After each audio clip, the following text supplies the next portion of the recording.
الحمد لله نحمده ونستعينه ونستغفره ونؤمن به ونتوكل عليه ونعوذ بالله من شرور أنفسنا ومن سيئات أعمالنا من يهده الله فلا مضل له ومن يضلله فلا هادي له ونشهد أن لا إله إلا الله وحده لا شريك له ونشهد أن سيدنا ونبينا وشفيعنا وشفاء صدورنا وغوثنا وغياثنا ومغيثنا ومعيننا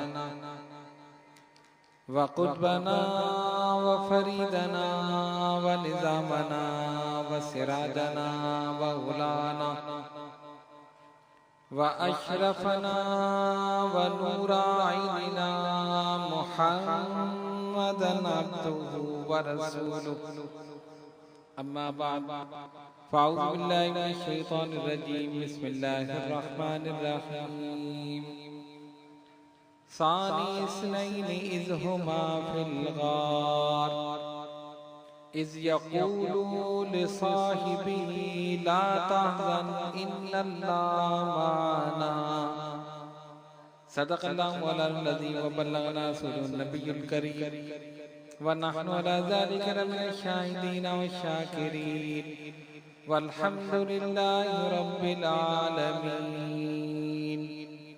بارگاہ رسالت میں درود پاک کا نذرانہ پیشی. اللہم صلی علی سیدنا و مولانا محمد وعلی آل سیدنا و مولانا محمد و اصحاب سیدنا و مولانا محمد وبارک وسلم صلاة و سلاما علیک یا رسول اللہ.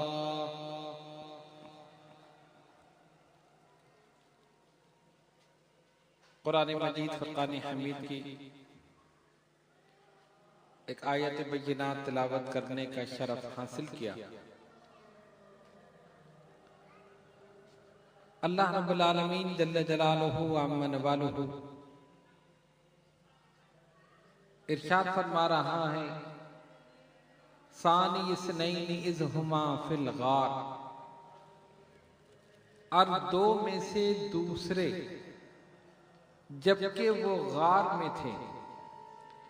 اذ یقول لصاحبہ، جب کہا انہوں نے اپنے ساتھی سے لا تحزن ان اللہ معنا، غم نہ کرو اللہ ہمارے ساتھ ہے.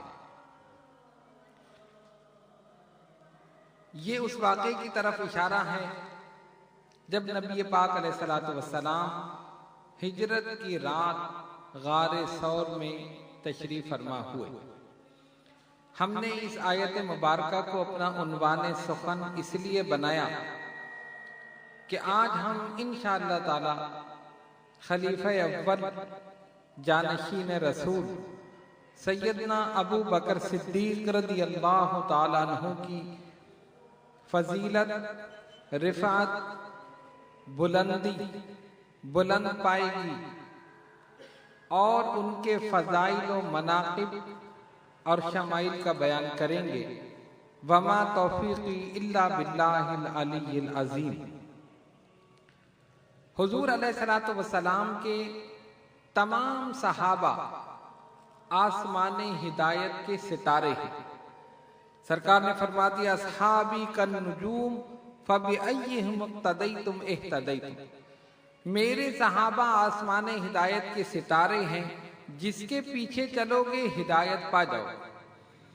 الحمدللہ ایسا نہیں، ہم اہل سنت و جماعت نبی پاک علیہ السلام کے تمام صحابہ کو مانتے ہیں، ادب کرتے ہیں، احترام کرتے ہیں اور ان کی فضیلت اور ان کا مقام جو نبی پاک علیہ الصلوۃ والسلام نے بیان فرمایا اس کے مطابق انہیں مانتے ہیں۔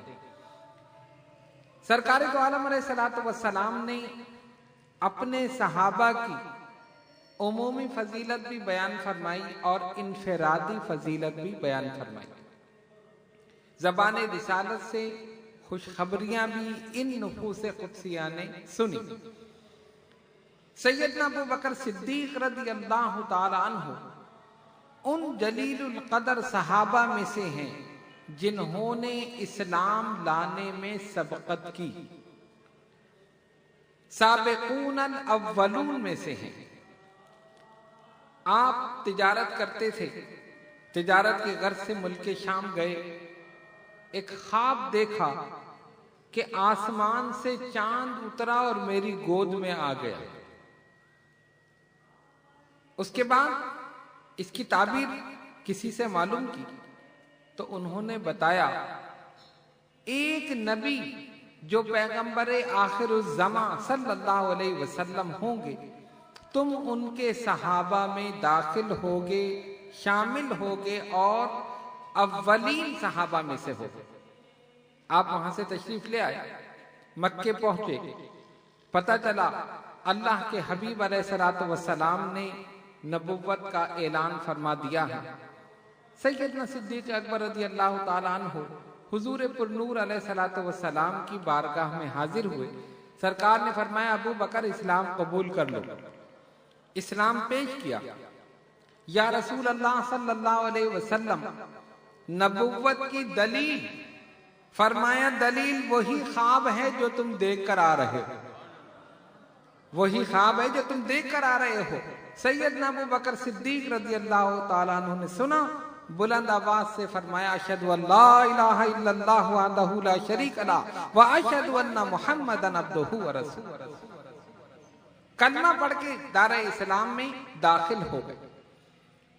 اسلام لانے میں اول مردوں میں سیدنا ابو بکر صدیق رضی اللہ تعالیٰ عنہ اسلام لانے میں اول، عورتوں میں ام المومنین سیدہ خدیجہ الکبریٰ رضی اللہ تعالیٰ عنہ اول، اور بچوں میں اسلام لانے میں حضرت علی شیر خدا رضی اللہ تعالیٰ عنہ اول۔ قرآن نے کہا سابقون السابقون اولئک هم المقربون، اور وہ جو سبقت کرتے ہیں نیکی کے کاموں میں وہی تو قرب حاصل کرنے والوں میں ہیں۔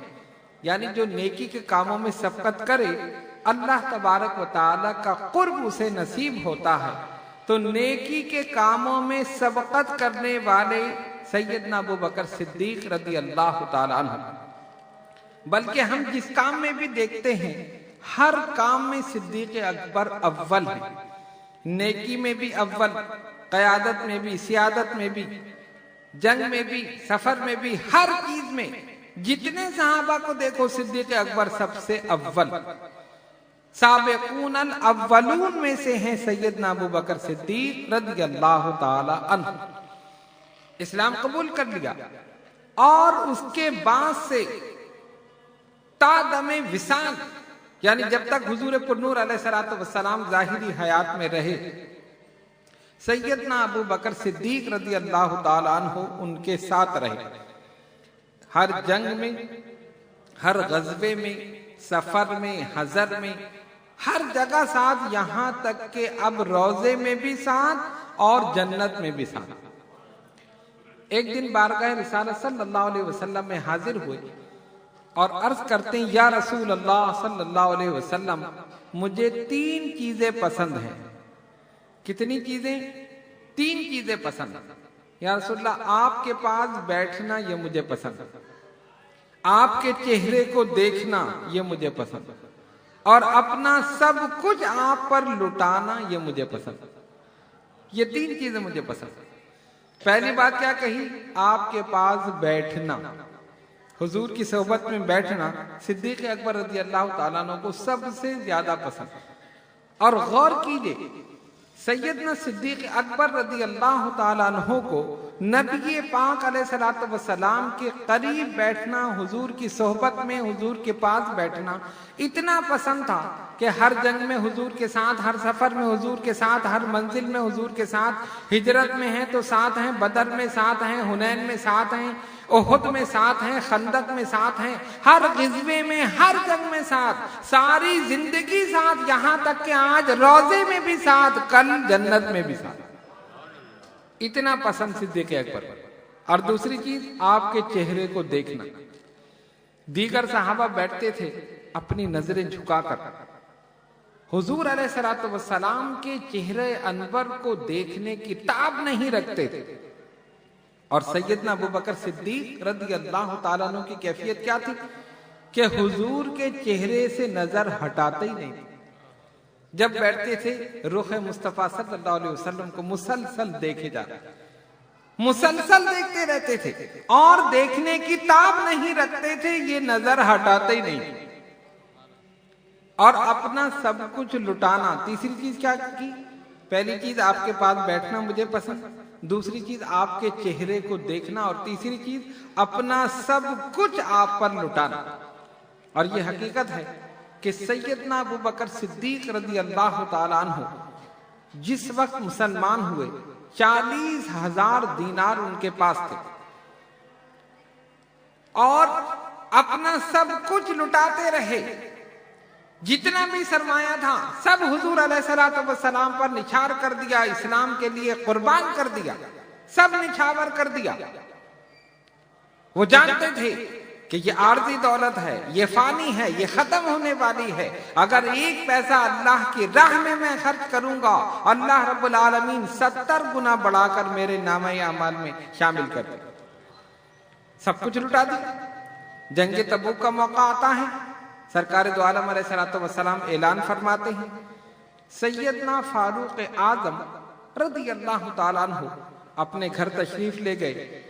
کل سامان جو تھا اس کے 2 حصے کیے، آدھا سامان گھر والوں کے لیے اور آدھا سامان اٹھا کر باندھ کر بارگاہ رسالت میں پیش کر دیا. سرکار نے فرمایا عمر کیا لے کر آئے اور کیا چھوڑ کر آئے؟ یا رسول اللہ صلی اللہ علیہ وسلم فدا کا امی و ابی، حضور میرے ماں باپ قربان. میں نے کل سامان کے 2 حصے کیے، آدھا گھر والوں کے لیے اور آدھا آپ کی بارگاہ میں جنگ کے لیے پیش کر دیا. فاروق اعظم کہتے ہیں میں دل میں سوچ رہا تھا آج میں صدیق اکبر رضی اللہ تعالیٰ عنہ سے بڑھ گیا. ہر کام میں یہ مجھ سے آگے بڑھ جاتے ہیں، ہر نیکی کے کام میں، ہر ثواب کے کام میں آگے بڑھ جاتے ہیں. آج میں نے ایسا کام کیا ہے، آدھا سامان میں نے گھر والوں کے لیے چھوڑا، آدھا میں لے کر آ گیا. آج میں یقیناً صدیق اکبر رضی اللہ تعالیٰ عنہ سے اس کام میں، نیکی میں بڑھ جاؤں گا. لیکن جب دیکھا کہ وہ عاشق رسول جب آتا ہے تو گھر کے کل کا کل سامان لا کر حضور کی بارگاہ میں پیش کر دیا. کل کا کل سامان لا کر حضور علیہ الصلوۃ والسلام کی بارگاہ میں پیش کر دیا. سرکار نے پوچھا ابو بکر گھر والوں کے لیے کیا چھوڑا؟ یا رسول اللہ صلی اللہ علیہ وسلم گھر والوں کے لیے اللہ اور اس کا رسول کافی.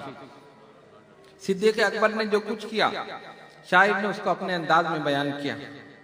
فاروق اعظم دیکھ رہے ہیں، صحابہ دیکھ رہے ہیں، سب اپنی اپنی حیثیت کے مطابق سامان لا رہے ہیں.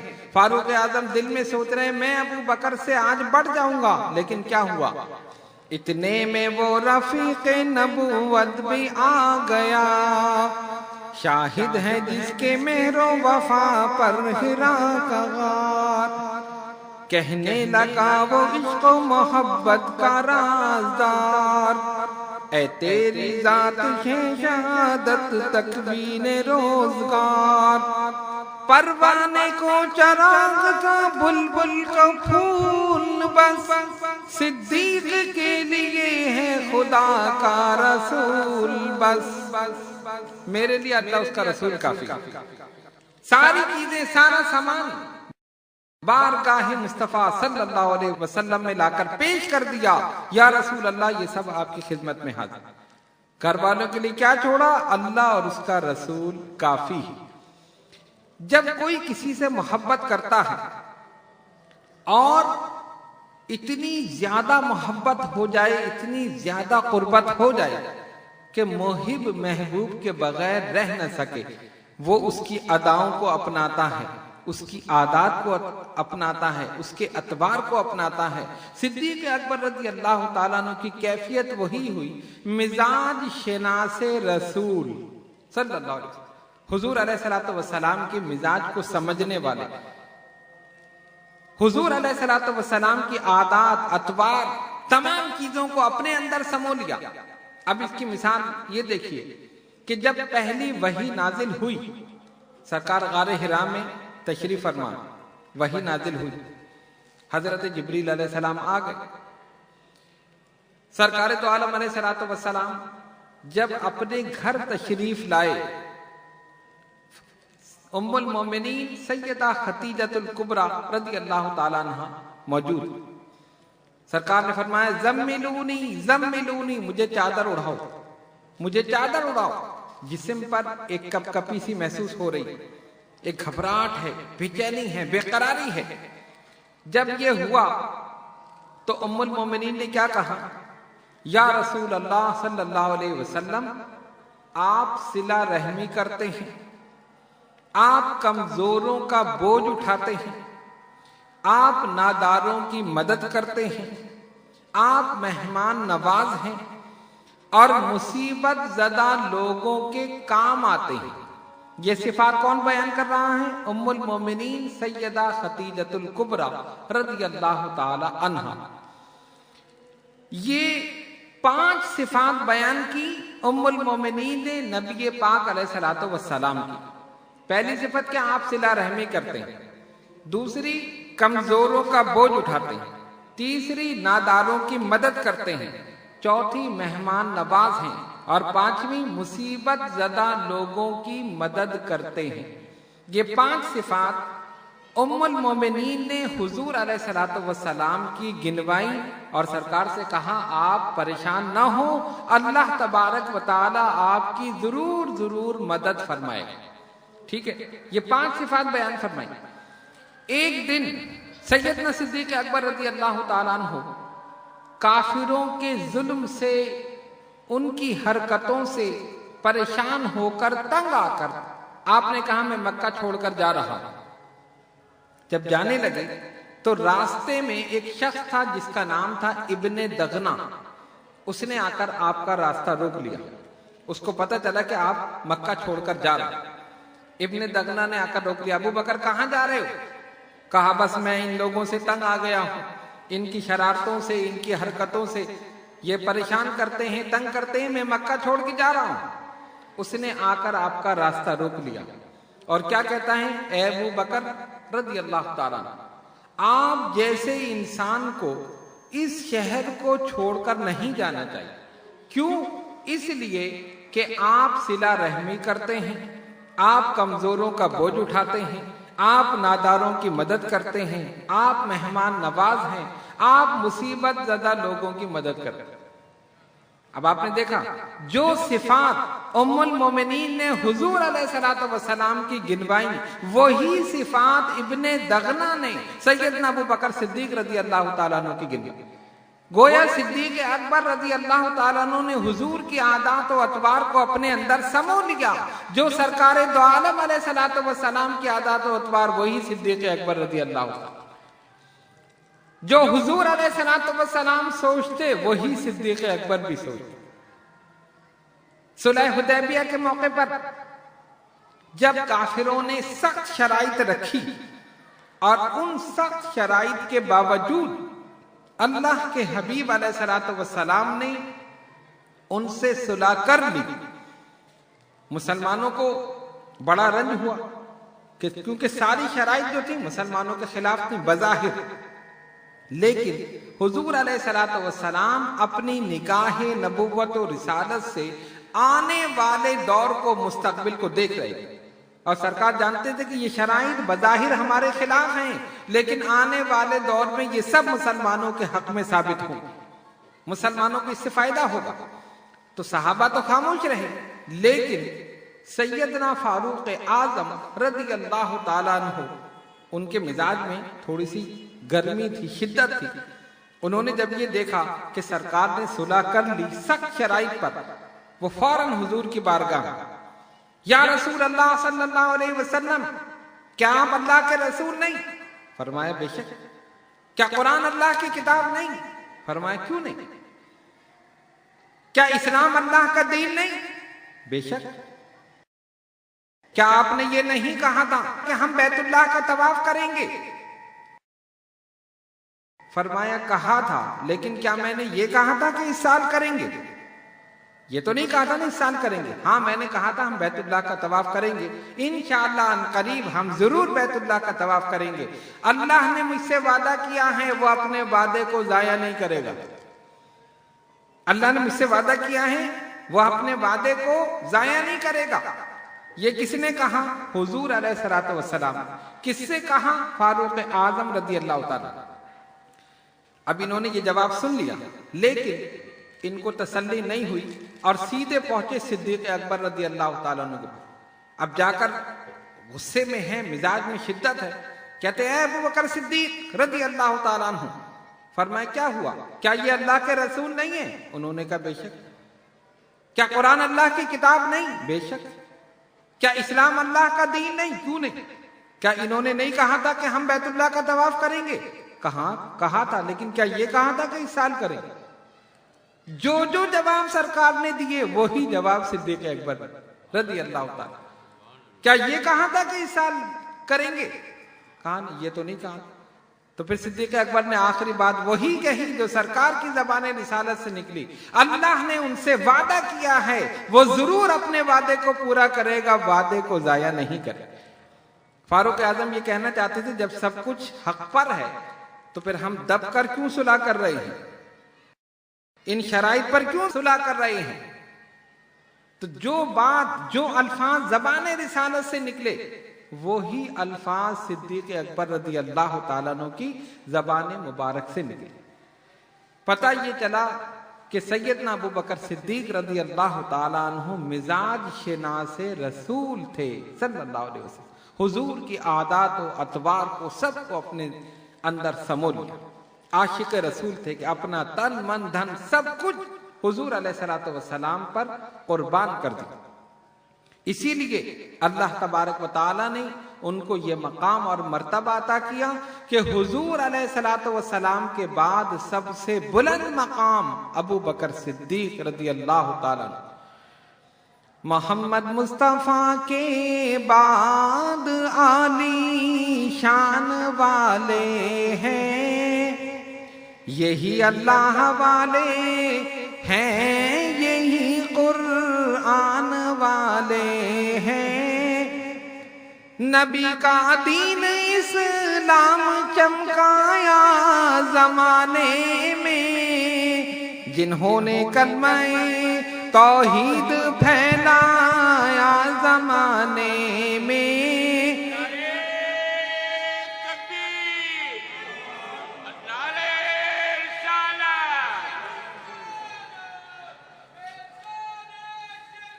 جنہوں نے کلمہ توحید پھیلایا زمانے میں، تو اللہ تبارک و تعالیٰ نے بلند مقام عطا کر دیا کہ حضور علیہ الصلوۃ والسلام کے بعد سب سے اول اور سب سے افضل صدیق اکبر رضی اللہ تعالیٰ عنہ۔ فاروق اعظم رضی اللہ تعالیٰ عنہ فرماتے ہیں کہ اگر ابو بکر اپنی 2 نیکیاں مجھے دے دیں، میں اپنی ساری نیکیاں ابو بکر کو دے دوں۔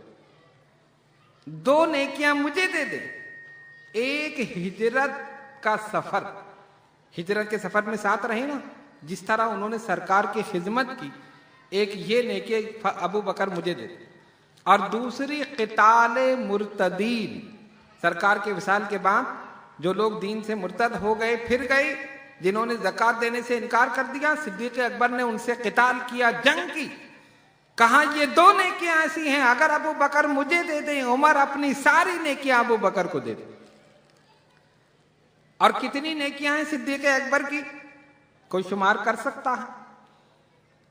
نبی پاک علیہ الصلوۃ والسلام تشریف فرما، ام المومنین سیدہ عائشہ صدیقہ رضی اللہ تعالی عنہا حضور کے پاس، رات کا وقت ہے، آسمان پر ستارے چمک رہے۔ ام المومنین نے پوچھا یا رسول اللہ صلی اللہ علیہ وسلم، کیا کوئی ایسا شخص موجود ہے جس کی نیکیاں آسمان کے تاروں کے برابر ہو؟ کوئی ایسا شخص ہے؟ اور انہوں نے دل میں سوچا کہ اب سرکار میرے والد کا نام لیں گے، حضرت صدیق اکبر رضی اللہ تعالیٰ عنہ کا نام لیں گے۔ کیا کوئی ایسا شخص ہے جس کی نیکیاں آسمان کے تاروں کے برابر ہوں؟ فرمایا ہاں۔ کون؟ کہا عمر ابن خطاب رضی اللہ تعالیٰ۔ اب یہ خاموش ہو گئی، یہ تو سوچ رہی تھی کہ میرے والد کا نام لیں گے کہ ابو بکر کی نیکیاں۔ سرکار نے فرما دیا عمر ابن خطاب۔ تو انہوں نے فوراً دوسرا سوال کیا، یا رسول اللہ صلی اللہ علیہ وسلم، میرے والد ابو بکر صدیق کی نیکیوں کا کیا حال ہے؟ کہ حضور نے آسمان کے تاروں کے برابر تو عمر کی نیکیاں کہہ دیں، اب میرے والد کی نیکیوں کا کیا حال ہے؟ اب سنو اپنے آقا کا جواب اور صدیق اکبر کی شان۔ سرکار نے فرمایا عائشہ، عمر کی نیکیاں آسمان کے تاروں کے برابر ہیں اور عمر کی ساری نیکیاں ابو بکر کی ایک نیکی کے برابر۔ عمر کی ساری نیکیاں ابو بکر کی ایک نیکی کے برابر۔ یہ شان ہے صدیق اکبر رضی اللہ تعالیٰ۔ ایک اور مقام پر فرمایا، جو جنتی کو زمین پر چلتا ہوا دیکھنا چاہے ابو بکر کو دیکھ لے۔ فرمایا جس جماعت میں ابو بکر ہوں اس میں کسی کو امامت کا حق نہیں ہے، ابو بکر امامت کریں گے۔ حضور شان بیان فرما رہے ہیں صدیق اکبر رضی اللہ تعالی عنہ۔ متعدد احادیث سیدنا ابو بکر صدیق رضی اللہ تعالیٰ عنہ کے فضائل اور مناقب میں وارد ہوئی ہیں۔ آپ کی شان یہ ہے اور ایک امتیازی خصوصیت یہ ہے کہ حضور علیہ الصلوۃ والسلام نے ہجرت میں ان کو اپنے ساتھ رکھا۔ ہجرت میں ساتھ رکھا۔ ہجرت کا سبب کیا ہوا؟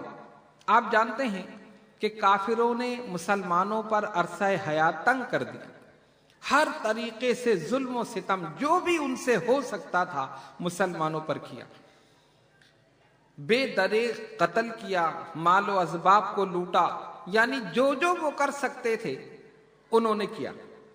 سرکار نے مسلمانوں کے اس ظلم و ستم کو دیکھ کر جو ان پر ہو رہا تھا فرمایا تم ہجرت کرو۔ ابتدا میں کچھ لوگ حبشہ کی طرف ہجرت کر گئے، بعد میں سرکار نے حکم دیا مدینہ طیبہ کی طرف ہجرت کر جاؤ۔ سب ہجرت کرنے لگے، کوئی رات کی تاریکی میں ہجرت کر رہا ہے، کوئی دن کی روشنی میں کر رہا ہے، کوئی شام کو کر رہا ہے، کوئی صبح کر رہا ہے، ایک ایک کر کے ہجرت کر رہے ہیں۔ سیدنا ابو بکر صدیق رضی اللہ تعالیٰ عنہ حاضر ہوئے اور عرض کرتے ہیں یا رسول اللہ صلی اللہ علیہ وسلم فدا کا امی و ابی، حضور میرے ماں باپ آپ پہ قربان، مجھے اجازت ہو کہ میں بھی ہجرت کر لوں۔ ظاہر ہے جو جاتا تھا نا اجازت لے کے پھر ہجرت کرتا تھا، یہ بھی حاضر ہوئی۔ سرکار نے فرمایا ابو بکر جلدی نہ کرو، ہو سکتا ہے اللہ تبارک و تعالی تمہیں کوئی بہترین رفیق سفر عطا کر دے، بہترین رفیق سفر عطا کر دے، اشارہ اپنی ذات کی جانب۔ اور وہ مزاج شناس رسول صدیق اکبر رضی اللہ تعالیٰ عنہ جیسے یہ سنا سمجھ گئے کہ یہ اشارہ سرکار کی اپنی جانب۔ فرماتے ہیں اسی دن جیسے ہی بارگاہ رسالت سے گھر آئے، 2 اونٹنیاں خریدی اور ان کو علیحدہ ایک جگہ باندھ دیا۔ کب ہجرت کا حکم ہو جائے، کب سرکار تشریف لے آئے اور فوری جانا پڑے، سواری کی ضرورت ہوگی، تو جو جانور چرنے کے لیے جنگل میں جاتے تھے ان 2 اونٹنیوں کو نہیں بھیجتے تھے، ایک الگ مقام پر رکھ دیا، ان کو چارہ دیتے رہے، کب ہجرت کا حکم آئے اور فوراً روانگی کا قصد کرنا پڑے گا۔ اب کیا ہوا؟ کافروں نے دیکھا ایک نے ہجرت کی، دوسرے نے، تیسرے نے، چوتھے نے، ہوتے ہوتے مکہ خالی ہو گیا۔ ارے یہ سارے مسلمان مدینے پہنچ گئے۔ اب ان کے پیٹ میں گڑبڑ ہوئی، کھلبلی مچی، یہ کیا ہوا؟ یہ تو سارے ہجرت کر رہے ہیں۔ تو انہوں نے کیا کیا، ایک جگہ تھی جس کا نام تھا دار الندوہ۔ دار الندوہ، ندوہ جانتے ہو نا، آج بھی ندوہ موجود ہے، خیر یہ اسی کی شاخ ہے۔ جو وہاں تھا نا دارالندوہ، یہ اسی کی شاخ، وہاں یہ سارے کے سارے جمع ہو گئے. انہوں نے کہا وہ جمع ہوں گے جو قبیلے کے سردار ہوں گے، عام آدمی نہیں. اچھا ٹھیک ہے، سردار جمع ہو، ایک آیا، دوسرا آیا، تیسرا آیا، بڑے بڑے سردار. اور ابو جہل جو اس وقت جوان تھا، لیکن اس کو اس لیے آنے دیا کہ وہ سرکار کی دشمنی میں، عداوت میں بہت زیادہ شدت اختیار کر چکا تھا. انہوں نے کہا اس کو بھی آنے دیا. تو دارالندوہ میں جب یہ جمع ہونے لگے تو انہوں نے دیکھا کہ ایک شیخ جبہ پہنے ہوئے، صافہ باندھے ہوئے دروازے پہ کھڑا. انہوں نے کہا آپ کون ہیں؟ آپ کس قبیلے سے تعلق رکھتے ہیں؟ اس نے کہا میں شیخ نجدی ہوں، نجد میں جو ہے نا نجد، میں ان کا شیخ ہوں. اور جانتے ہو وہ کون تھا؟ وہ شیطان تھا. ان کا شیخ وہی ہے، نجدیوں کا شیخ ہی وہی ہے، شیطان. اس نے خود ہی کہا ہے، ہم تھوڑی کہہ رہے. اس نے کہا میں شیخ نجدی ہوں. ان کا اچھا آپ شیخ نجدی ہیں؟ کہ نا ہاں. وہ جبہ، ساٹن کا جبہ پہنے ہوئے کھڑا، انسانی شکل میں شیطان. انہوں نے کہا آئیے آئیے آپ بھی اندر تشریف لائیں. میں اس لیے آیا ہوں، مجھے پتہ چلا ہے کہ تم لوگ میٹنگ کر رہے ہو محمد صلی اللہ علیہ وسلم کے خلاف. انہوں نے کہا ہاں ہم میٹنگ کر رہے ہیں، اس لیے میں بھی آ گیا. آئیے آپ تشریف لائیں. سارے کافر قبیلوں کے سردار جمع ہو گئے، اور یہ شیخ نجدی شیطان جو تھا نا، شیخ نجدی کی صورت میں یہ بھی بیٹھ گئے. اب انہوں نے آپس میں گفتگو کی.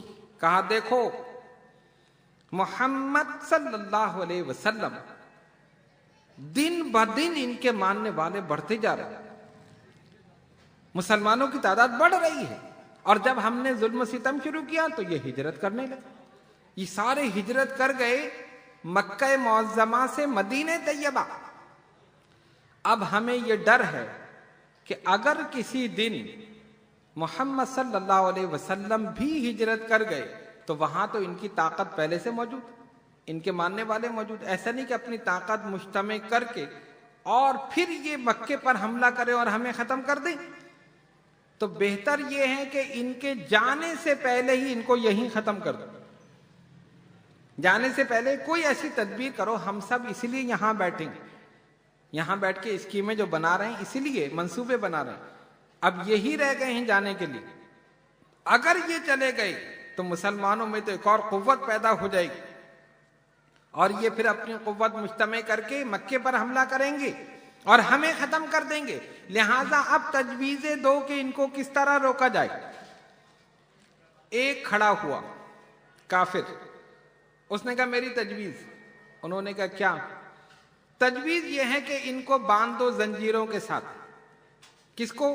نبی پاک علیہ الصلوۃ والسلام. اور ایک مکان میں بند کر دو، چھوڑ دو، یہاں تک کہ وہ اسی حالت میں مر جائیں معذاللہ. بس معاملہ ختم ہو جائے گا. تو یہ جو شیخ نجدی بیٹھا تھا نا شیطان، اس نے کہا نہیں نہیں ایسا نہیں کرو. فوراً بولا. انہوں نے کہا کیوں؟ تمہیں پتہ نہیں ہے اس کے ماننے والے کتنے ہیں؟ ان کو اگر پتہ چل گیا وہ مکان کو توڑ کر اس کو باہر نکال لیں گے اور خامخواہ کا ہنگامہ شروع ہو جائے گا. ایسا نہیں کرو، قید نہیں کرنا ان کو. اچھا پھر کیا کریں؟ پھر ایک دوسرا کھڑا ہوا. اس نے کہا میری ایک تجویز. کیا؟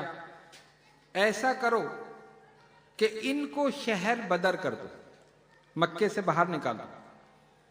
کہیں بھی جائیں، کہیں بھی رہیں، ہمیں کیا پرواہ. مکے سے باہر چلے جائیں گے، یہاں امن ہو جائے گا، ہم آرام سے رہیں گے. کافروں نے دیکھا ابھی کوئی کافر بولنے نہ پایا تھا کہ یہ شیخ نجدی پھر بول اٹھا. سب سے پہلے نہیں نہیں ایسا نہیں کرنا، ایسا نہیں. انہوں نے کہا کیوں؟ ارے تمہیں پتہ نہیں ہے اس شخص کی شیریں بیانی، اس کے کلام میں کیسی تاثیر ہے، انداز تکلم کیسا ہے. ارے جو اس کے پاس جاتا ہے اس کی بات سنتا ہے اسی کا ہو جاتا. دیکھو کافر حضور کی شان بیان کر رہا، کافر حضور کی شان بیان کر رہا، شیطان بیان کر رہا، اور کافروں نے تائید کی. ہاں بالکل صحیح کر رہا، جو بھی جاتا ہے ان کا ہو جاتا. تمہیں اس کی شیریں بیانی نہیں پتا. اگر تم یہاں سے نکال دو گے اور وہ کسی شہر میں چلا گیا، وہ اسی طرح اپنی شیریں بیانی سے، اپنی خطابت سے، اپنے انداز تکلم سے لوگوں کو اپنا ہم نوا بنا لے گا. پھر تمہارے لیے مصیبت ہوگی۔ پھر آخر میں ابو جہل کھڑا ہوا، اس نے کہا نہیں آپ میری بات سنو، بس آخری بات کیا، ہم سب ایسا کرتے ہیں، ہر قبیلے سے ایک جوان دیا جائے تلوار کے ساتھ، پھر کیا ہوگا، یہ سب یک بارگی پہلے ان کے گھر کا محاصرہ کریں، اور جیسے ہی وہ گھر سے باہر نکلیں تلواریں بلند ہوں اور ان کے جسم کو ٹکڑے ٹکڑے کر دیں، ایک ساتھ حملہ کر دیں۔ اگر ایک آدمی مارے گا تو قبیلہ بنو ہاشم کے لوگ واویلا کریں گے، اس سے دیت مانگیں گے اور اس آدمی کو قتل کرنے کے لیے کہیں گے، اور اگر سب کے سب ایک ساتھ حملہ کر دیں گے تو پتہ ہی نہیں چلے گا کہ کس نے مارا، بھئی بلوا ہوا تھا اس میں مار دیا، ہنگامہ ہوا اس میں مر گئے۔ اور اگر بنو ہاشم دیت مانگیں گے تو وہ دیت ہم سب پر تقسیم ہو جائے گی، ہم آرام سے ادا بھی کر دیں گے اور ان کا خاتمہ بھی ہو جائے گا۔ وہ شیخ نجدی بڑا خوش ہوا، وہ جو شیطان تھا نا بڑا، ہاں یہ تجویز بہت اچھی، بالکل یہ ماننے والی بات ہے، ایسے ہی کرو۔ سب نے کہا چلو بھائی ٹھیک ہے۔ ادھر یہ سارے کے سارے جس ذات کو ختم کرنے کے لیے منصوبے بنا رہے تھے، جس ذات کو ختم کرنے کے لیے اسکیمیں بنا رہے تھے، وہ عرفہ و اعلیٰ ذات سجدے میں سر رکھ کے ان کی ہدایت کی دعا کر رہے ہیں۔ یہ مارنے کے منصوبے بنا رہے تھے، وہ ہدایت کی دعا کر رہے تھے۔ اسکیمیں اس طرف سرکار کی ایذا کو ہوتی تھی، ادھر چشمان احمد آسیوں کے غم میں روتی تھی، ادھر تو یہ ارادے تھے محمد کو مٹا ڈالے، ادھر یہ فکر تھی دنیا کو دوزخ سے بچا ڈالے، ادھر یہ فکر تھی دنیا کو دوزخ سے بچا ڈالے۔ یہ مارنے کے منصوبے بنا رہے ہیں اور ادھر سرکار سجدے میں سر رکھ کے ان کی ہدایت کی دعا فرما رہے ہیں، آنکھوں سے آنسو جاری، مولا میری قوم کو ہدایت دے دے، انہوں نے مجھے پہچانا نہیں، میں ان سے کتنی محبت کرتا ہوں۔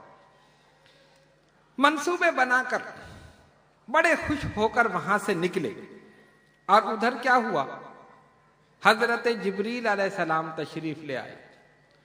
سرکار نے فرمایا جبریل من یہاجر معی، کون ہے جو میرے ساتھ ہجرت کرے گا؟ عرض کہ یا رسول اللہ صلی اللہ علیہ وسلم، اللہ فرماتا ہے ابو بکر وہو الصدیق، جو آپ کے ساتھ ہجرت کریں گے ابو بکر ہیں اور وہ صدیق رضی اللہ تعالی۔ سرکار نے فرمایا ٹھیک، اب حکم مل گیا ہے محبوب صلی اللہ علیہ وسلم آپ ہجرت کر جائیے۔ اور ادھر یہ اپنے منصوبے کے مطابق ہر قبیلے نے ایک ایک جوان دے دی، تلواریں لے کر نیام سے باہر آ گئے۔ ان کو کوئی مزاحمت کرنی نہیں پڑی، اس لیے کہ مسلمان وہاں تھے نہیں، سب ہجرت کر چکے تھے۔ آ کر سرکار کے گھر کا کاشان نبوت کا محاصرہ کر لیا، چاروں طرف سے گھیر لیا اور ننگی تلواریں لیے کھڑے، نکلنے نہیں دیں گے، مار دیں گے، ختم کر دیں گے۔ وہ کہتا ہے ادھر سے نکلے تو مار دینا، ادھر سے نکلے تو مار دینا۔ اور کیا سوچ رہے تھے، ہم یک بارگی حملہ کریں گے، معاذ اللہ ان کو ٹکڑے ٹکڑے کر دیں گے، ختم کر دیں گے۔ یہ مارنا چاہتے تھے، رب جلانا چاہتا تھا، یہ ختم کرنا چاہتے تھے، وہ حفاظت کرنا چاہتا تھا۔ اور یاد رکھو مارنے والے سے زیادہ بچانے والا زبردست۔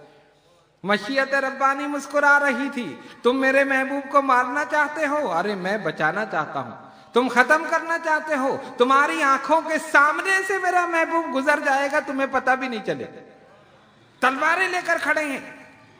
اور کیا ہوا، باوجود اس کے کہ خون کے پیاسے تھے، ختم کرنا چاہتے تھے، مارنا چاہتے تھے، لیکن اپنی امانتیں بھی حضور ہی کے پاس رکھواتے۔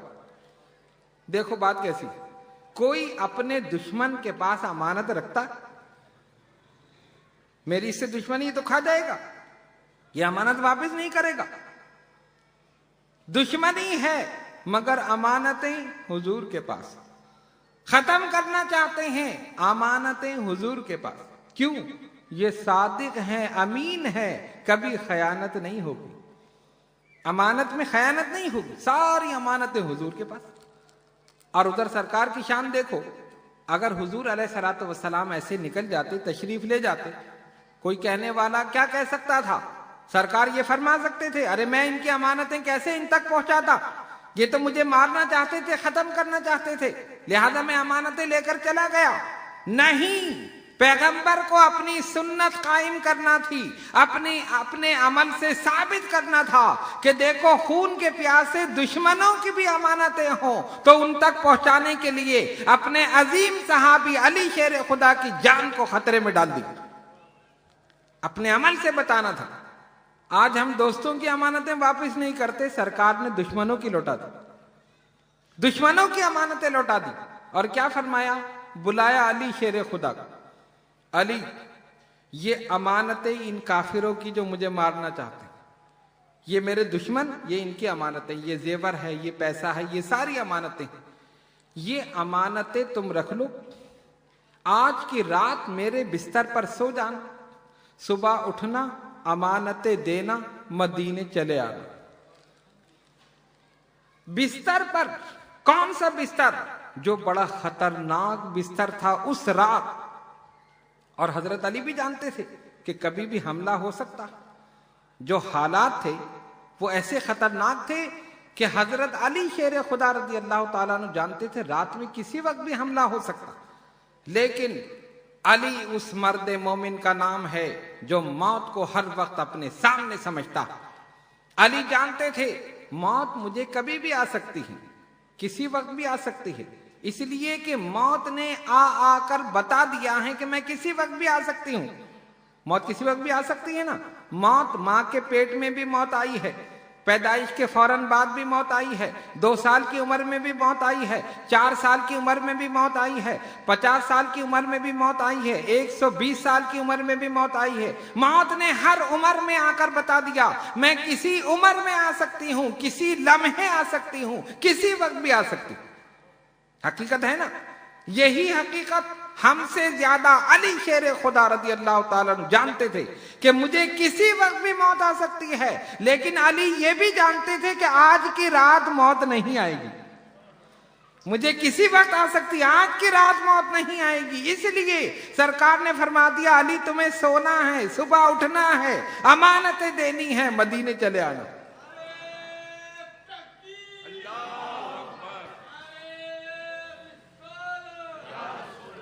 جب زبان رسالت سے نکل کے تمہیں اٹھنا ہے، امانتیں دینی ہیں، مدینے چلے آنا ہے، تو مجھے اس رات موت آ ہی نہیں سکتی۔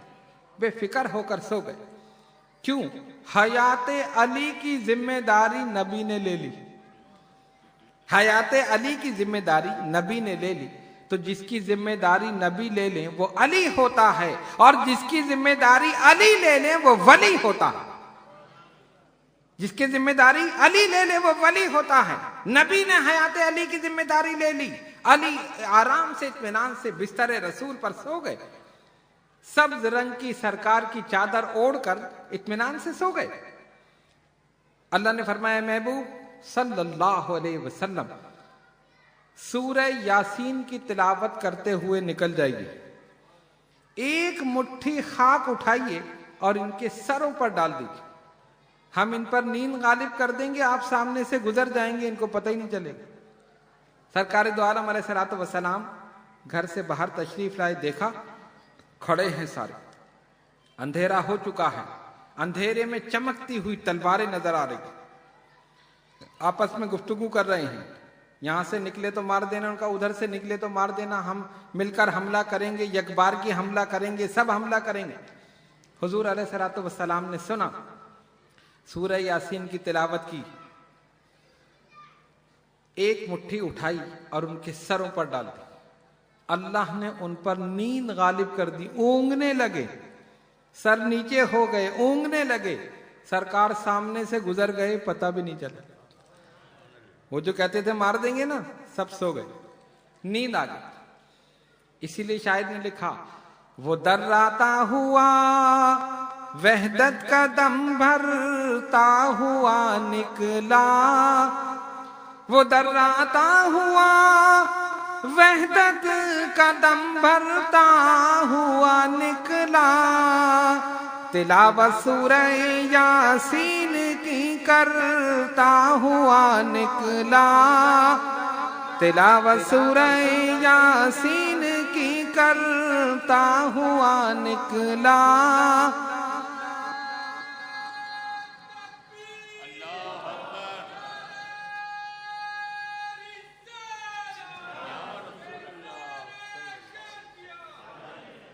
اللہ فرماتا ہے وَجَعَلْنَا مِن بَيْنِ أَيْدِيهِمْ سَدًّا وَمِنْ خَلْفِهِمْ سَدًّا فَأَغْشَيْنَاهُمْ فَهُمْ لَا يُبْصِرُونَ، ہم نے ان کے سامنے دیوار حائل کر دی اور ان کو کچھ نظر نہیں آیا۔ سرکار گزر گئے، وہ سو گئے، سر پہ مٹی پڑ گئی، اونگ رہے۔ اب حضور علیہ السلام چلے کہاں؟ صدیق اکبر رضی اللہ تعالیٰ عنہ کے گھر۔ دروازے پر دستک دی، انہوں نے فوراً دروازہ کھول دیا۔ کیا ہوا؟ ابو بکر ہجرت کا حکم ہے، سرکار میں تیار ہوں۔ اسی وقت یہ دونوں وہاں سے رات کی تاریکی میں وہاں سے روانہ ہوئے، پیدل چلتے رہے۔ مکہ معظمہ سے 6 یا 7 میل کے فاصلے پر غار ثور ہے۔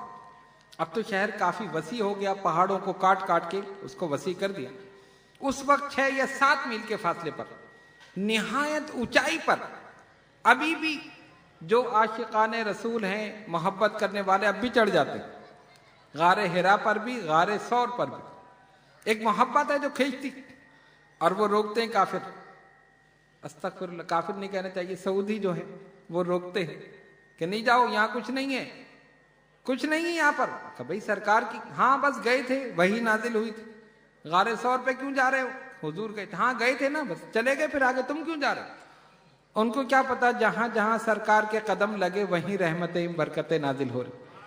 عاشق تو ان قدموں کے نشان کو ڈھونڈ رہا ہے، عاشق تو ان جگہوں کو ڈھونڈ رہا ہے کہ وہ مقدس مقامات جہاں میرے آقا صلی اللہ علیہ وسلم کے مبارک اور مقدس قدم پہنچے، عاشق چاہتا ہے ہم ان مقام پر پہنچ جائیں۔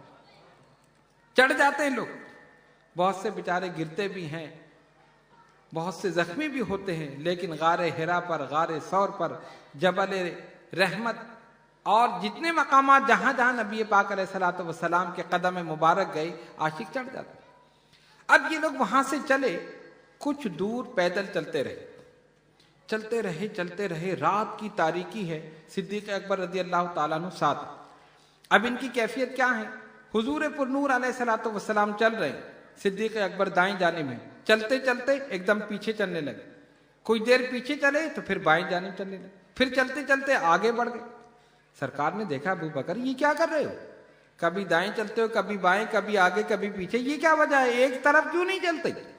یا رسول اللہ صلی اللہ علیہ وسلم، مجھے جب خیال آتا ہے کہ کہیں دشمن دائیں جانب سے حملہ نہ کر دے تو میں دائیں جانب چلنے لگتا، پھر خیال آتا ہے کہیں بائیں جانب سے حملہ نہ کر دے تو یہاں چلتا ہوں، پھر خیال آتا ہے آگے سے کوئی نہ آ جائے تو میں آگے چلتا ہوں، خیال آتا ہے پیچھے سے نہ آ جائے تو پیچھے چلتا ہوں۔ یا رسول اللہ، میں اس شمع نبوت کا پروانہ ہوں اور اس شمع کے گرد اس طرح چکر لگا رہا ہوں جیسے پروانہ گھومتا۔ یہ ہے محبت صدیق اکبر رضی اللہ تعالی عنہ۔ چلتے رہے چلتے رہے، کچھ ایسے مقامات آئے پہاڑ پر، یعنی پلین زمین نہیں ہے، پہاڑ ہے، جہاں پر صدیق اکبر رضی اللہ تعالیٰ عنہ نے حضور پر نور علیہ السلام کو اپنے کاندھوں پر اٹھا لیا اور کاندھوں پر اٹھا کر چلے نبی پاک علیہ السلام، پھر اس کے بعد اتار دیا، پھر کوئی ایسا مقام آیا پھر اپنے کاندھوں پر اٹھا لیا۔ سفر کرتے کرتے کرتے یہ غار ثور تک پہنچ گئے۔ اب رات کی تاریکی ہے، اندھیرا ہے، اور غار آپ جانتے ہیں کہ جو کافی عرصے سے بالکل غیر آباد ہو تو حشرات الارض کا وہاں ہونا لازمی ہے۔ حشرات الارض، سانپ، بچھو، کھن کھجورے وغیرہ جو حشرات الارض ہے، ظاہر ہے خالی جگہ ایسے ویران میں ضرور ہوں گے۔ آپ ٹھہر جائیے، میں جاتا ہوں۔ یا رسول اللہ صلی اللہ علیہ وسلم، آپ ابھی ٹھہریے، پہلے میں جاؤں گا۔ کیوں؟ ہو سکتا ہے کوئی موذی جانور ہو، آپ کو اذیت پہنچا دے، پہلے میں اندر جاؤں گا۔ اور وہ غار ایسا ہے کہ جو لوگ وہاں گئے انہوں نے دیکھا ہوگا کہ بالکل کھلا غار نہیں ہے، جیسے غار ہرا ہے ایسا نہیں ہے، بالکل جیسے بند ہوتا ہے، اور اس میں نیچے سے آپ جھانک کر دیکھیں تو ایک آدمی لیٹ کر پھر اس کے اندر داخل ہو سکتا، اس طرح کا وہ غار، آسانی سے داخل ہونا ناممکن۔ تو انہوں نے سرکار کو روکا، پہلے میں جاتا ہوں۔ اندر داخل ہوئے۔ اب بتاؤ کتنی بہادری کا کام ہے، کوئی سانپ پھن اٹھائے کھڑا ہو سکتا ہے، کوئی بچھو، کوئی زہریلا جانور، کوئی بھی ہو سکتا ہے۔ صدیق اکبر رضی اللہ تعالیٰ عنہ نے اپنی جان کی پرواہ نہیں کی، صرف پرواہ تھی تو یہ تھی کہیں سرکار کو کوئی موذی جانور اذیت نہ پہنچا دے۔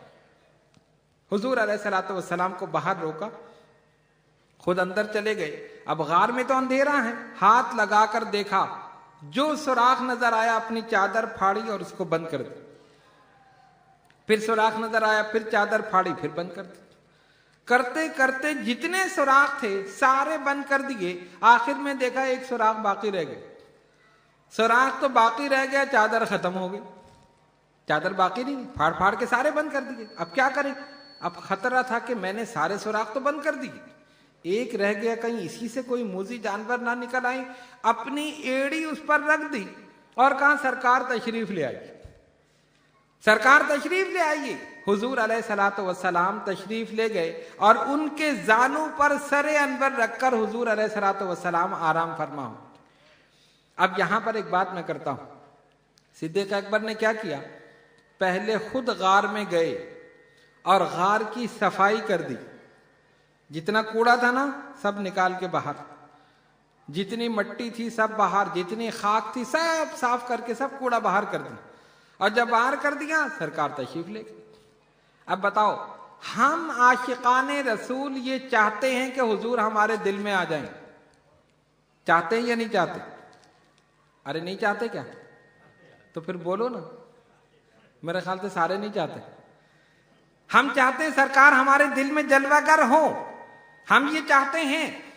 تو طریقہ یہ ہے، سرکار کو بلانے کا طریقہ یہ ہے کہ ان کو بلانے سے پہلے صدیق اکبر کو دل میں بلا لو، جب وہ دل میں آ جائیں گے سارے گناہوں کی میل صاف کر دیں گے، جب صاف ہو جائے گا سرکار خود تشریف لے آئے۔ پہلے ابو بکر صدیق کو بلا، ان کا کام ہی یہی ہے، وہ سب صفائی کر کے کوڑا کر سب باہر پھینک دیتے۔ جس کے دل میں صدیق اکبر ہیں رسول ضرور اس کے دل میں جلوہ گر ہوں گے، اور جس کے دل میں ابو بکر صدیق کے لیے بغض ہے، عداوت ہے یا نفرت ہے، رسول کبھی بھی جلوہ گر نہیں ہو سکتا۔ بلانے کا طریقہ یہ ہے، پہلے صدیق اکبر کو بلا لو، وہ سب صاف کر دیں گے، دل صاف ہو جائے گا، آقا صلی اللہ علیہ وسلم تشریف لے آئے۔ اب کیا ہوا؟ حضور تشریف لے آئے، سر انور رکھ کر آرام فرما ہو گئے۔ اسی سوراخ میں سے جس پر ایڑی رکھی سانپ نکل آیا، سارے سوراخ تو بند تھے، اور اس نے جب یہ دیکھا کہ رکاوٹ ہے اس نے ڈنگ مار دیا۔ سانپ کا تو کام ہی یہی، اور اس کا زہر جو تھا صدیق اکبر رضی اللہ تعالیٰ عنہ کے جسم مبارک میں پھیلنے لگا، اس کی تکلیف، شدت۔ لیکن عاشق رسول کی ہمت، بہادری دیکھو، رسول کے لیے جان نثاری دیکھو کہ سانپ مسلسل ڈنگ مار رہا ہے، تکلیف ہو رہی ہے، اذیت ہے، بے چینی ہے، زہر پھیل رہا ہے، ایڑی نہیں ہٹائی کہ کہیں نکل کر آقا کو تکلیف نہ پہنچا، ایڑی نہیں ہٹائی کہیں یہ نکل کر آقا دو جہاں صلی اللہ علیہ وسلم کو تکلیف نہ پہنچا دے۔ اب کیا ہوا؟ تکلیف کی وجہ سے آنکھوں سے آنسو جاری ہو گئے، ظاہر ہے اس کی شدت، زہر پھیل رہا۔ جب آنسو جاری ہوئے، آقا دو جہاں صلی اللہ علیہ وسلم نے مبارک آنکھیں کھول دی، دیکھا کہ میرا امتی، میرا ابو بکر رو رہا ہے۔ ابو بکر کیا ہوا؟ کس چیز نے تجھے رلایا؟ یا رسول اللہ صلی اللہ علیہ وسلم، سانپ نے ڈس لیا ہے۔ حضور نے فرمایا ایڑی ہٹاؤ، انہوں نے ہٹائی، لعاب دہن لگایا، اسی وقت تکلیف ختم ہو۔ یہ آقا کے لعاب دہن کی برکت۔ تو اس منظر کو شاعر نے بڑے پیارے انداز میں بیان کیا کہ کس طرح انہوں نے اپنی ایڑی رکھی۔ فرماتے ہیں دیکھیے تو وہ رضا کا منظر، کون ہے بیٹھا گود میں لے کر۔ دیکھیے تو وہ رضا کا منظر، کون ہے بیٹھا گود میں لے کر۔ سرور عالم کا سر اطہر رضی اللہ تعالی عنہ، رضی اللہ تعالی عنہ، رضی اللہ تعالی عنہ۔ ایڑی رکھ دی سانپ کے بل پر، زہر کا صدمہ سہ لیا دل پر۔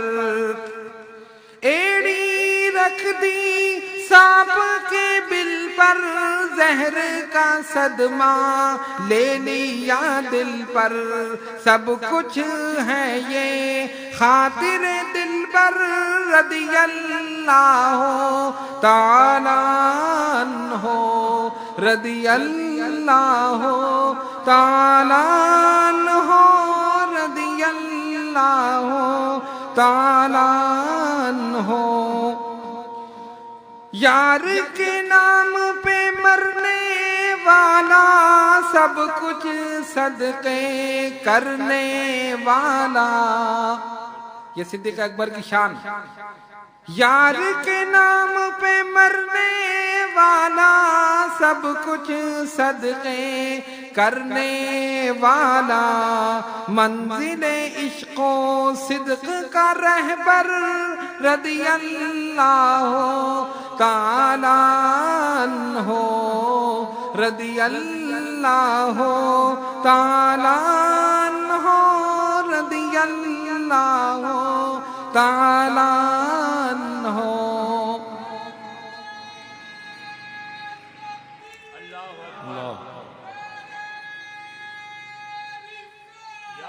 یا رسول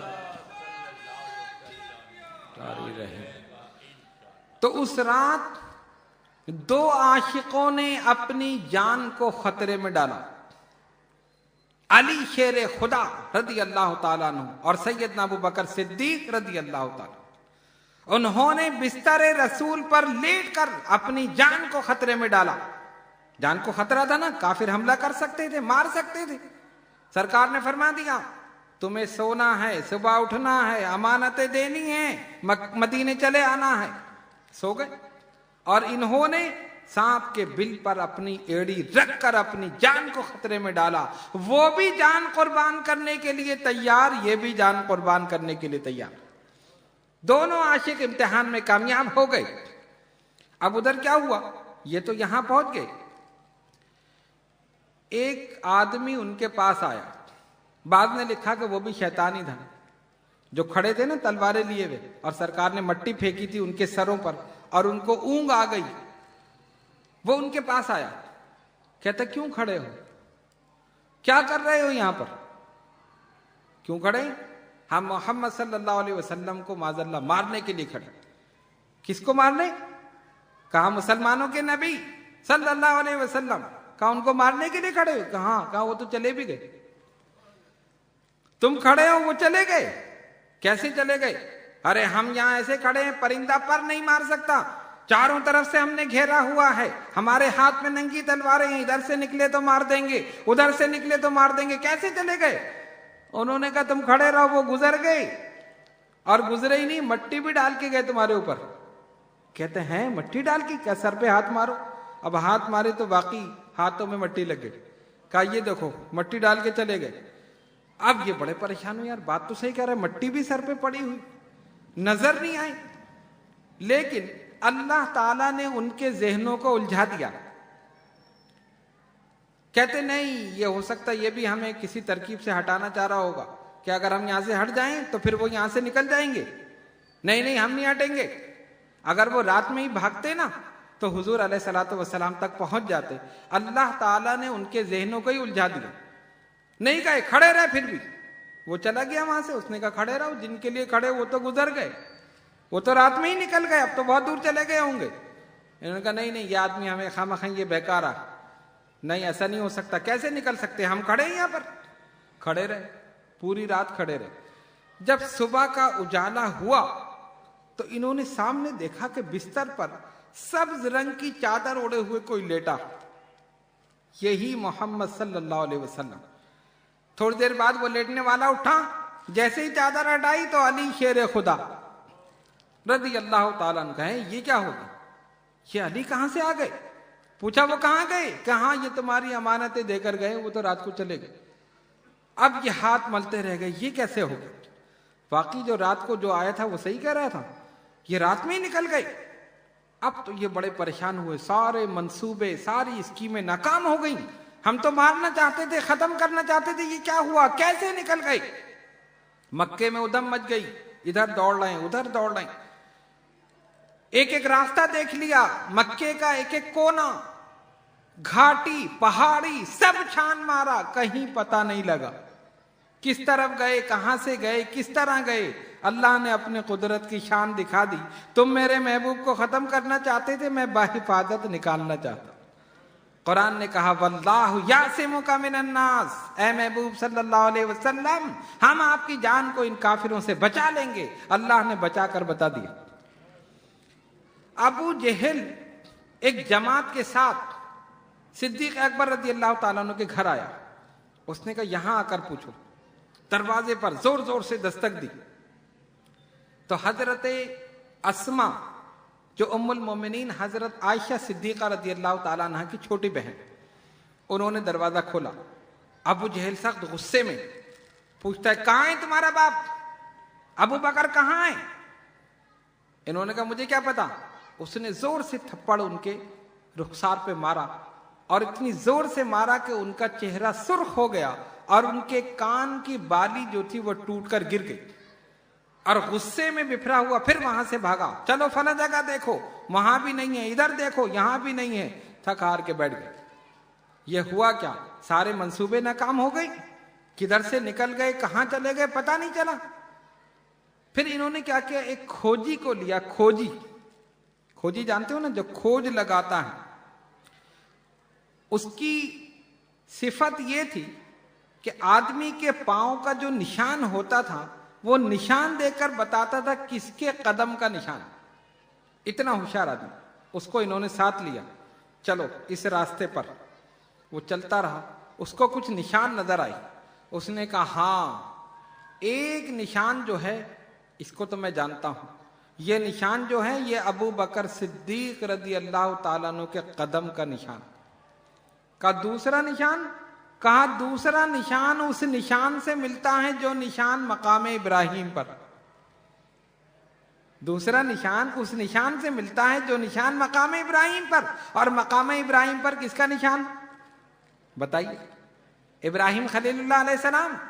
وہ بھی نبی یہ بھی نبی، تو نشان قدم کیوں نہیں ملے گا؟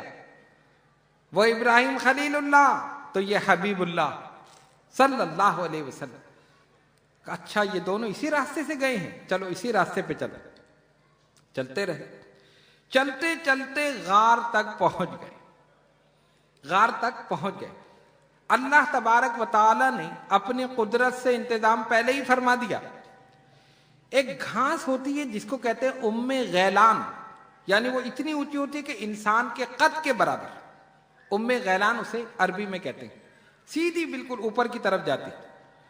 وہ گھاس جو تھی غار کے منہ پر اگائی اور اونچی چلی گئی. کبوتر نے گھونسلہ بنایا، انڈے دے دیے اور ایک کبوتری انڈوں پر بیٹھ گئی. مکڑی نے جالا بن دیا، سارے کام ہو گئے. اب یہ پہنچے، قدموں کے نشان دیکھتے ہوئے یہاں پر آئے، یہاں پر آئے، یہاں پر. اس کے بعد کہاں گئے یہ نہیں پتا. قدموں کے نشان غار تک ہیں، اس کے بعد نہیں ہیں، بعد میں کہاں گئے؟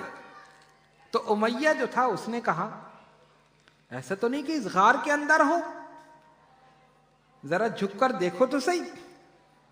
اب جیسے ہی یہ بات سنی سیدنا ابو بکر صدیق رضی اللہ تعالیٰ عنہ پریشان ہو گئے، گھبرا گئے. یا رسول اللہ صلی اللہ علیہ وسلم یہ تو ہمارے سروں تک پہنچ گئے.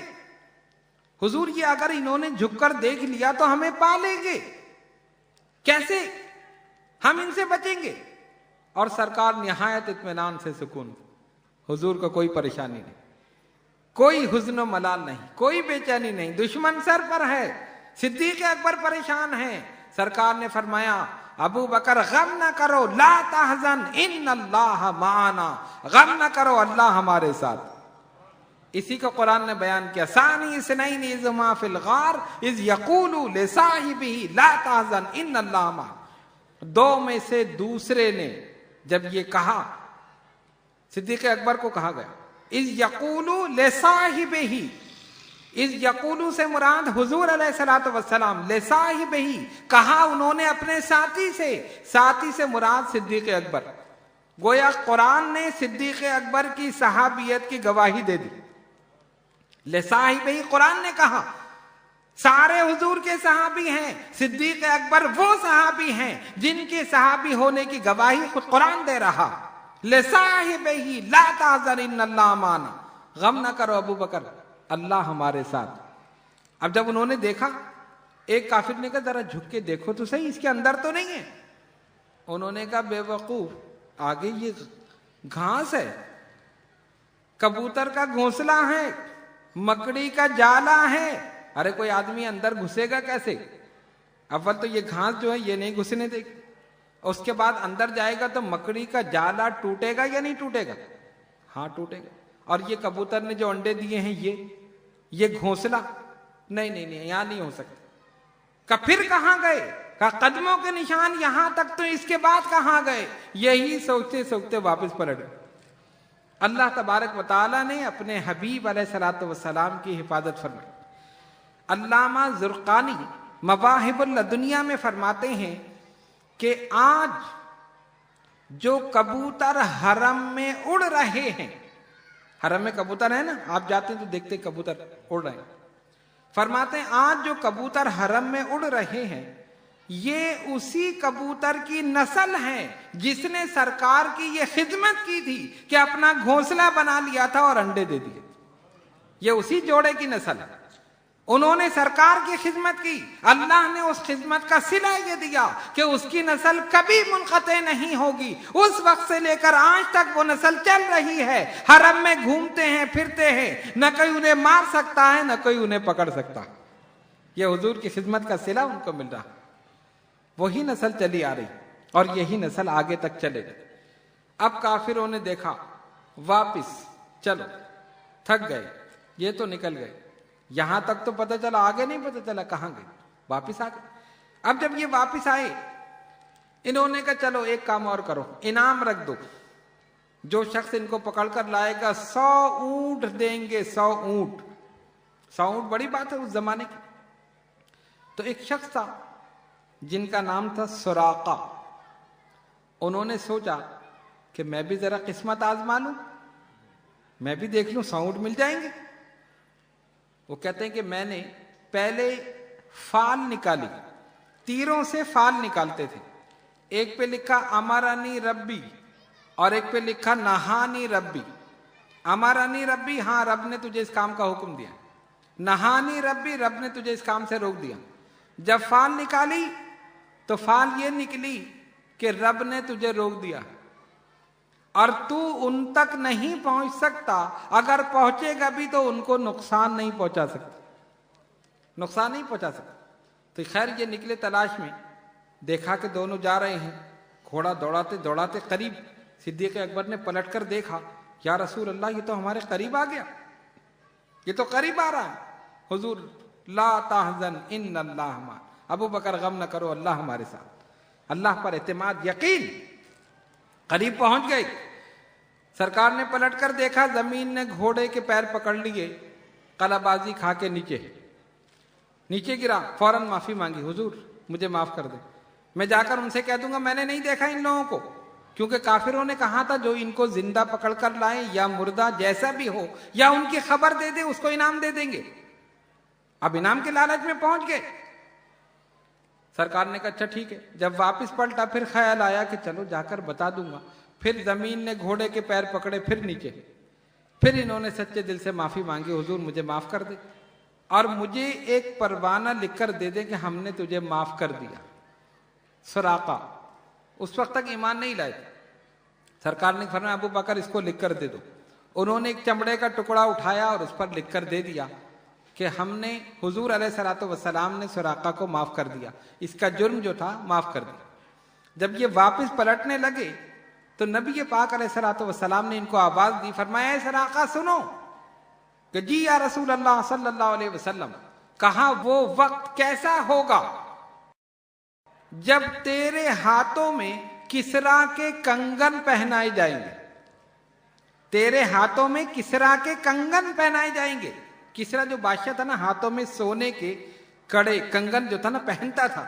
تو سرکار نے فرمایا وہ وقت کیسا ہوگا کہ تجھے وہ کسرا کے کنگن پہنائے جائیں گے. انہوں نے کہا کسرا کے کنگن اور مجھے, کیونکہ وہ بادشاہ جو تھا بڑے جاہ و جلال کا بادشاہ تھا, کہا اس کے کنگن مجھے کہاں ملیں گے. سرکار نے فرمایا نہیں یہ ہوگا. اور آپ جانتے ہیں جو حضور کی زبان سے نکل جائے وہ پتھر کی لکیر ہے, وہ تو ہونا یقینی ہے. یہ کب ہوا؟ سیدنا فاروق اعظم رضی اللہ تعالیٰ عنہ کے دور میں, جب وہ ملک فتح ہوا, مال غنیمت میں اس بادشاہ کے کسرا کے کنگن لائے گئے, اور جب مال غنیمت مسجد نبوی کے فرش پر ڈھیر تھا, فاروق اعظم تقسیم فرما رہے تھے. جیسے ہی کنگن کو دیکھا فرمایا کہاں ہے سراقہ. حضرت سراقہ رضی اللہ تعالیٰ عنہ حاضر ہوئے, فرمایا کنگن پہن لو, آج میں اپنے آقا جناب محمد الرسول اللہ صلی اللہ علیہ وسلم کی بشارت پوری کر دوں. انہوں نے اس وقت بشارت دی تھی, میں آج پوری کر رہا ہوں.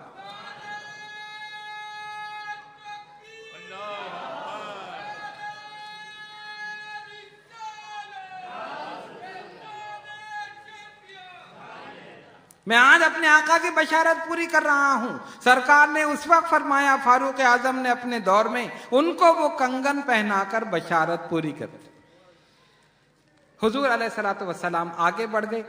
صدیق اکبر رضی اللہ تعالیٰ عنہ کا پورا خاندان حضور کی خدمت میں لگا ہوا.